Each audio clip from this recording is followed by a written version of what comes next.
Warga Israel yang terhormat, selama puluhan tahun saya telah berjuang melawan upaya Iran untuk mempersenjatai diri dengan senjata nuklir. Saya bisa menyebut ini sebagai misi hidup saya. Saya telah menjalankan misi ini sampai hari ini dan akan terus melaksanakannya di masa depan. Kesepakatan tanpa kesepakatan. Iran tidak akan memiliki senjata nuklir, baik hari ini maupun besok. Selama saya menjadi Perdana Menteri Israel, itu tidak akan terjadi. Sekarang saya mendengar orang-orang bertanya, apa yang telah kami capai? Dan saya menjawab mereka, apa yang telah kami capai? Kami telah menyingkirkan ancaman pemusnahan yang langsung mengancam kami.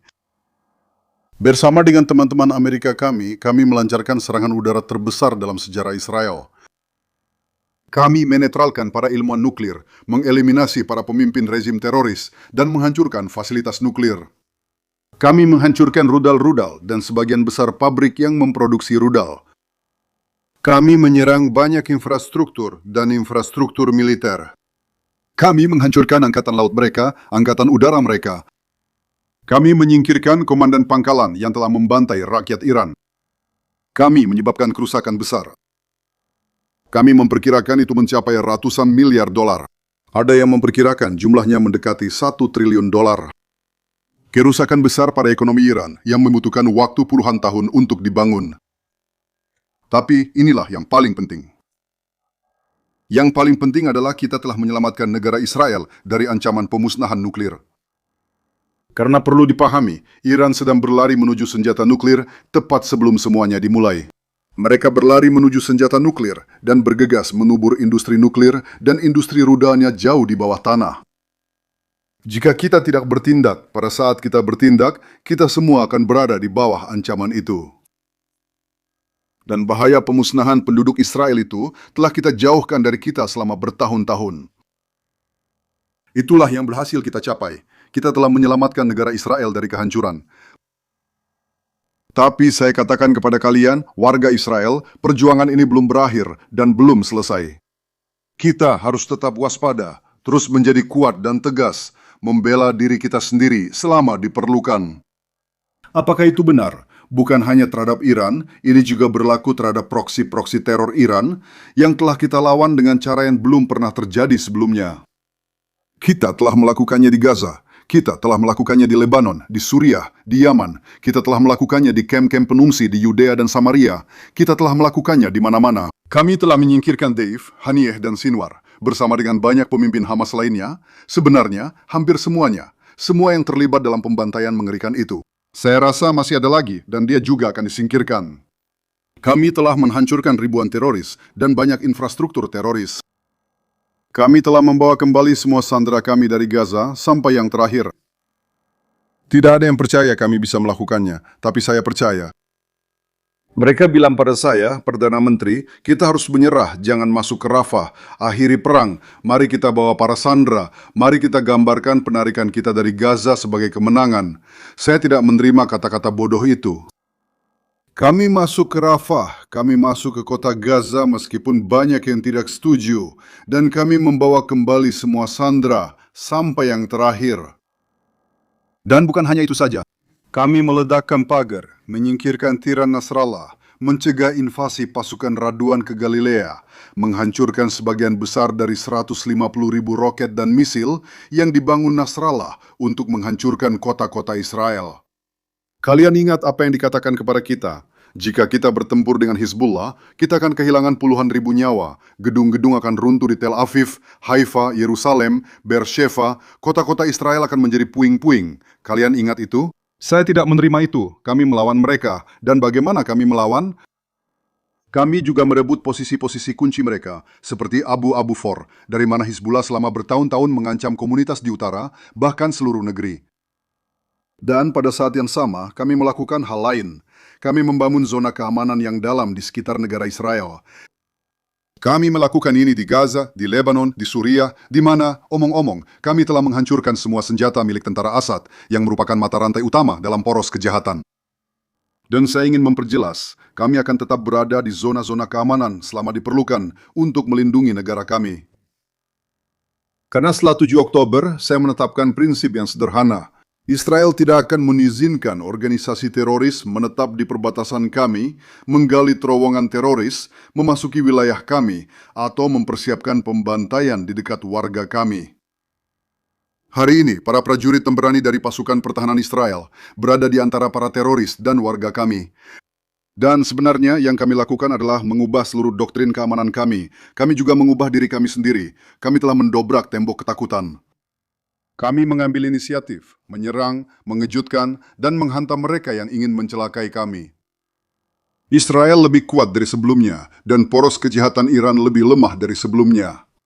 Dan jika seseorang mengatakan kepada kalian di awal perang bahwa kita akan menaklukkan semua yang telah saya jelaskan, dan saya bahkan belum menjelaskan semuanya, kalian pasti akan bilang dia sedang bermimpi. Ya, mereka bicara, mereka berjanji. Tidak, kitalah yang melakukannya. Dan hari ini, setelah kita berhasil meraih semua itu, ada orang-orang yang ingin meremehkan hal tersebut, menghapus pencapaian besar kita. Dan saya katakan kepada kalian, kita masih akan meraih banyak hal luar biasa lagi. Kita akan terus menggagalkan ancaman di kawasan, kita akan membangun aliansi baru dengan negara-negara di kawasan dan di luar kawasan, kita akan memastikan kemerdekaan kita dalam hal persenjataan. Saya telah menetapkan prinsip ini dan saya mengalokasikan tambahan 350 miliar shekal ke anggaran pertahanan. Kita akan mengembangkan teknologi, melampaui imajinasi untuk menjadikan Israel sebagai kekuatan yang lebih kuat lagi. Karena kekuatan kita adalah kunci masa depan kita, kunci keamanan kita, kunci ekonomi kita, kunci aliansi kita, karena aliansi dibangun dengan yang kuat. Dan hari ini, Israel adalah negara yang sangat kuat, dan kekuatannya berkat kalian, warga negara Israel. Saya ingin berterima kasih kepada kalian atas sikap tegas kalian. Saya ingin berterima kasih atas dukungan yang kalian berikan kepada pemerintah, atas dukungan yang kalian berikan kepada saya sebagai Perdana Menteri. Dan di atas segalanya, saya ingin berterima kasih kepada para pejuang pemberani kita, baik dari dinas reguler maupun cadangan, di laut, di darat, dan di udara. Di pasukan pertahanan Israel dan di semua pasukan keamanan, tidak ada yang seperti kalian. Pahlawan-pahlawan Israel, bersama-sama kita akan terus teguh dan bersama-sama kita akan terus menang. Jangan takut Yakub dan jangan gentar Israel. Bersama-sama dengan bantuan Tuhan, kita akan memastikan Netzach Israel. Pertanyaan dari Kanal 14. Selamat malam Tuan Perdana Menteri. Apakah Anda bisa mengatakan tidak bahkan kepada Presiden Amerika yang ramah? Apa saja garis merah negara Israel? Apakah Anda akan menyerang Iran sendirian lagi? Dan apakah Anda akan menyerang secara independen di Lebanon? Pertanyaan yang sama. Sebuah pertanyaan. Pertanyaan yang sama. Ya, Presiden Trump dan saya sudah saling kenal selama bertahun-tahun. Dia adalah Presiden Amerika Serikat, saya adalah Perdana Menteri Israel. Seringkali kami melihat sesuatu dengan cara yang sama, tapi ada juga kasus di mana kami tidak melihat sesuatu dengan cara yang sama. Saya bertanggung jawab atas kepentingan keamanan Israel. Saya membelanya, dan saya ingin memberitahu Anda, dalam membela kepentingan tersebut, kita harus membelanya tanpa agresivitas. Melakukan hal itu dengan kebijaksanaan, dan itu membutuhkan banyak pengalaman, banyak kecerdasan, dan banyak pengetahuan tentang situasi Amerika, itu membutuhkan sangat-sangat banyak pengalaman. Saya rasa saya melakukan itu dengan cara terbaik yang mungkin, dan ketika diperlukan, saya membela kepentingan keamanan kita dengan tegas. Terima kasih dan 24 News.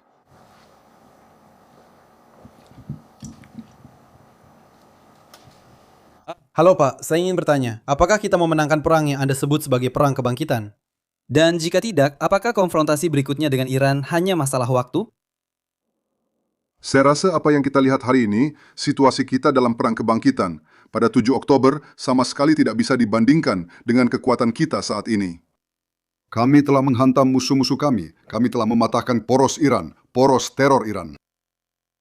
Hizbullah sekarang hanyalah bayangan dari dirinya yang dulu. Masih ada pekerjaan yang harus dilakukan di Gaza. Kami telah menguasai lebih dari 60% wilayah Gaza. Gaza tidak lagi menjadi ancaman nyata bagi Israel. Apa yang Anda lihat di jalur Gaza adalah sesuatu yang tidak pernah dipercaya oleh siapapun. Karena saya sudah mengatakan bahwa ini juga akan terjadi. Saya mengatakan bahwa wilayah itu akan kembali makmur dan orang-orang akan merasa aman. Dan saya tidak tahu apakah kalian tahu. Saat ini, permintaan apartemen di daerah sekitar Gaza sangat besar. Tidak ada cukup apartemen. Semua orang ingin pergi ke sana.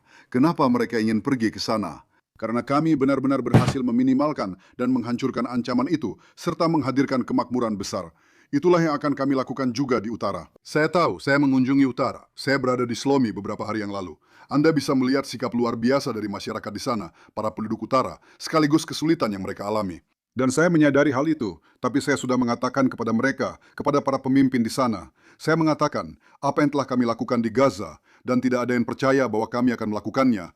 Kami juga akan melakukan hal yang sama di utara, dan kalian akan mendapatkan keamanan di sini serta kemakmuran, dan kami akan mencapainya. Saya secara pribadi berkomitmen untuk itu, dan kami sedang mengerjakannya secara pribadi. Saya rasa kami telah memberikan pukulan yang sangat keras kepada Hizbullah, pukulan yang benar-benar keras.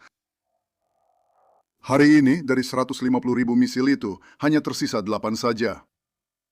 Hari ini, kami telah menciptakan zona keamanan yang menyingkirkan segala kemungkinan, menghilangkan segala kemungkinan penaklukan Galilea oleh pasukan haduan. Kami telah membunuh ribuan teroris Hizbullah, dan hari ini kami juga masih bertindak. Saya, secara pribadi, memimpin ini untuk menyelesaikan masalah dunia.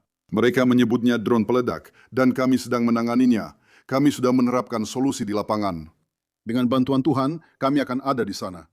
Artinya, kami akan memastikan penduduk di utara mendapatkan keamanan dan kemakmuran yang sama. Bahkan, kami telah meluncurkan paket kemakmuran bernilai miliaran untuk mereka. Kami akan membawa keamanan dan kemakmuran bagi penduduk di utara. Segera saksikan di kanal 11 untuk mengikuti semuanya. Perdana Menteri, pada awal operasi Cagat Hari, Anda mengatakan bertujuan untuk menghilangkan ancaman rezim dari cadangan di Iran. 3 bulan kemudian, diumumkan berakhirnya kampanye tersebut. Rezim cadangan masih berdiri, ancamannya masih ada. Di mana Anda melakukan kesalahan? Siapa yang bilang saya salah? Anda yang bilang. Saya katakan sebaliknya. Saya tidak salah apa-apa. Saya menetapkan tujuan dan kabinet menetapkan tujuan yang berbeda dari yang Anda katakan. Apakah kami bilang kami ingin menjauhkan bahaya eksistensial, bahaya nuklir dari kami? Dan kami melakukannya. Kami bilang kami ingin menjauhkan bahaya rudal dari kami. Dan kami melakukannya. Dan kami bilang kami ingin menciptakan kondisi yang memungkinkan rakyat Iran, jika mereka menginginkannya, untuk menyingkirkan rezim teror itu dari diri mereka sendiri. Sekarang saya bisa memberitahumu satu hal. Iran sedang berada dalam situasi ekonomi yang sangat sulit. Kami telah menghantam semua infrastruktur yang mungkin di sana. Kerusakannya sangat besar. Ada juga keretakan di dalam rezim itu untuk menatakan kapan rezim itu akan jatuh. Saya tidak tahu apakah saya bisa memberitahumu bahwa rezim Soviet akan jatuh, tapi itu memang jatuh. Saya benar-benar tidak bisa memberitahumu jika saya memang tidak bisa memberitahumu. Apakah Anda mendefinisikannya? Tidak, saya tidak mendefinisikannya persis seperti yang saya katakan. Jangan mendefinisikannya untuk saya, karena saya tahu persis apa yang saya definisikan. Dan saya bilang untuk menciptakan kondisi yang membantu rakyat Iran menjatuhkan rezim itu, tidak ada yang tahu kapan rezim itu akan jatuh. Penilaian saya, Anda katakan di depan kamera, Tuan Review, terima kasih atas penghilangan ancaman itu. Tidak. Tuan Moab, terima kasih banyak. Lihat, saya mengerti bahwa sulit bagi kalian untuk menerima kenyataan. Itu sulit bagi kalian. Berlawanan dengan semua yang kalian terus ulangi sepanjang waktu di saluran kalian, di sini ada kegagalan besar, kegagalan. Israel pada 7 Oktober dan Israel hari ini. Bagaimana mungkin membandingkan Israel sebelum Emek Halafi? Ketika rezim ini sedang berpacu menuju kemampuan nuklir dan akan memproduksi ribuan rudal balistik tambahan terhadap kita. Dan hari ini, hal itu telah disingkirkan. 2 hal itu telah tercapai, dan yang utama berhasil, serta yang utama yang ingin saya sampaikan kepada kalian. Hal utama yang saya katakan adalah ada upaya yang terorganisir dan sistematis untuk meminimalkan pencapaian-pencapaian ini, dan menunjukkan Israel sebagai pihak yang lemah. Tapi Israel keluar sebagai pihak yang kuat, tangguh, dengan kepemimpinan yang tahu bagaimana membela apa yang perlu dibela, dengan cara yang cerdas, bijaksana, dan tegas. Saya ingin kalian mematuhi aturan satu pertanyaan saja, kanal 13. Tuan Perdana Menteri, apakah Anda bisa berbicara malam ini kepada warga Israel dan mengatakan bahwa Anda adalah satu-satunya yang bertanggung jawab atas keputusan terkait tindakan pasukan pertahanan dan bukan Presiden Trump? Orang lain juga sudah bertanya, dan saya juga ingin mendengar jawaban Anda. Mereka mengatakan bahwa Anda berniat pensiun pada pemilu berikutnya. Apakah Anda berniat mencalonkan diri dan bertahan sampai akhir? Terima kasih. Pertama-tama, saya sangat terharu dengan perhatian Anda tentang apakah saya akan mencalonkan diri atau tidak. Saya mengerti, jadi saya ingin menenangkan Anda ya. Saya akan mencalonkan diri, dan saya juga berniat untuk menang. Itu adalah poin pertama tentang hubungan saya dengan Presiden Trump, yang sebenarnya adalah pertanyaan yang Anda ajukan. Di Amerika Serikat, mereka bilang Presiden Trump melakukan semua yang saya minta. Dan di sini di Israel mereka bilang sebaliknya, bahwa saya melakukan semua yang dia minta. Jadi itu tidak benar, dan yang satunya juga tidak benar. Ini adalah hubungan antara mitra yang sudah saling mengenal sejak lama. Seperti yang sudah saya katakan, seringkali kami setuju dan kadang-kadang juga tidak setuju. Itu terjadi bahkan di keluarga terbaik sekalipun. Dan saya bisa bilang bahwa saya telah menetapkan parameter tertentu untuk langkah kita, dan itulah yang sedang kita lakukan. Ngomong-ngomong, siapa yang bilang kepada kalian bahwa kita bisa melakukan segalanya, bahwa kita bisa menaklukkan? Setengah Eropa hanya butuh satu keputusan saja. Itu tidak benar, dan anggapan bahwa kita bisa mengabaikan apa yang dikatakan Amerika Serikat juga tidak benar. Kita mempertimbangkan hal itu. Ngomong-ngomong, kami menghargai bahwa dia masuk dengan berani ke tempat ini, membawa tentara Amerika untuk bertarung bersama kami melawan musuh bersama. Itu adalah sesuatu yang luar biasa. Saya menghormati itu, tapi kita tidak bisa mengatakan bahwa kita mengabaikan semua yang terjadi di dunia. Atau, karena pertimbangan geopolitik, tidak bisa dikatakan bahwa kita sepenuhnya tunduk pada pertimbangan-pertimbangan tersebut. Karena saya rasa, di bawah kepemimpinan saya, negara Israel telah membuktikan bahwa mereka melakukan hal-hal besar dan memimpin dalam banyak aspek. Kami mengambil inisiatif, kami bertindak, kami mengejutkan, dan kami juga menang. Kanau. Pertama, ketika Anda berada di oposisi, sebelum pemilu, Anda berkata, Lapid dan Gantz tertidur saat berjaga. Pemerintahan Biden sedang terburu-buru menuju kesepakatan, lebih buruk dari bencana strategis sebelumnya bagi Israel. Dan mereka tidak melakukan apa-apa. Mereka harus bertemu dengan senator, anggota Kongres, dan tampil di TV. Pertanyaannya adalah, apakah Anda juga tertidur saat berjaga? Dan apakah Anda berniat melakukan semua itu, bertemu dengan anggota Kongres? Apa yang sebenarnya terjadi dan mengapa Trump bertindak seperti Biden? Dan apakah Anda setuju seperti itu? Saya tidak akan membuat perbandingan itu. Kita masih belum tahu seperti apa kesepakatannya nanti. Saya bisa bilang bahwa perbedaan mendasar antara situasi saat itu dan sekarang adalah setiap kesepakatan harus disertai dengan ancaman militer yang kredibel. Pada waktu itu tidak ada ancaman militer yang kredibel, tidak ada ancaman militer sama sekali. Sekarang, karena apa yang telah kami lakukan, bukan hanya Amerika Serikat, tapi karena kami masuk ke sana. Dengan 14.000 serangan itulah perbedaan terbesarnya. Sekitar 14.000 serangan, kira-kira setengah-setengah, sedikit lebih atau kurang setengah-setengah, antara Amerika Serikat dan kami. Sekarang ada ancaman militer yang kredibel. Saya katakan lagi, saya bisa bicara tentang komitmen saya sebagai Perdana Menteri Israel, yang mendedikasikan sebagian besar hidup dewasanya hanya untuk satu hal, yaitu mencegah Iran mendapatkan senjata nuklir. Dan saya katakan, jika saya tidak melakukan apa yang telah saya lakukan selama bertahun-tahun, Iran sudah lama memiliki bom atom. Tapi mereka belum punya, dan saya tidak berniat membiarkan mereka memilikinya. Kami akan melakukan apapun yang diperlukan. Dan sekali lagi, saya tidak berniat membatasi diri sedikit pun terkait tujuan ini. Dan tujuannya sederhana, Iran tidak akan memiliki senjata nuklir. Inet. Tuan Perdana Menteri, Anda mengatakan bahwa Anda tidak terikat dengan klausul Lebanon dalam perjanjian ini. Apakah Anda terikat dengan perjanjian Iran dalam perjanjian ini? Sekali lagi, perjanjian ini dibuat oleh Amerika Serikat, oleh Presiden Amerika Serikat. Dan dia percaya bahwa dia benar-benar bisa mewujudkan pembukaan selat sekaligus penghentian program nuklir. Dan saya bilang itu adalah keputusannya. Saya ulangi dan katakan itu adalah keputusannya. Dia yang memimpin ini. Dan tentu saja, saya sudah menyampaikan pendapat saya dalam berbagai percakapan. Di sisi lain, kami punya kepentingan kami sendiri. Pertama-tama, ancaman nuklir. Saya berkomitmen agar tidak ada ancaman itu terhadap kami. Dan yang kedua, terkait dengan Lebanon. Kami telah menciptakan di sana sebuah zona keamanan dan kami akan tetap berada di sana selama diperlukan. Iran ingin kami mundur dari sana. Itu tidak terjadi. Anda tahu kenapa itu tidak terjadi?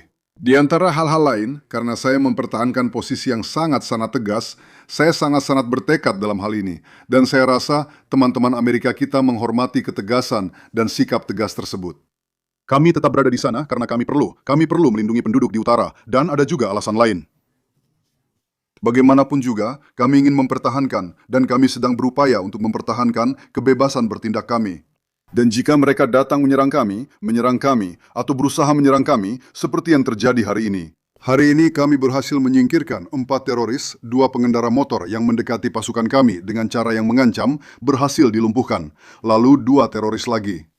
Kami menjaga kebebasan bertindak kami dan mempertahankan zona keamanan untuk melindungi penduduk di utara. Saya sangat berterima kasih kepada kalian. Saya rasa itu yang utama. Terima kasih banyak dan sampai jumpa sebentar lagi. Terima kasih kepada kalian. Terima kasih banyak. Sampai jumpa sebentar lagi, tapi saya rasa bukan saya.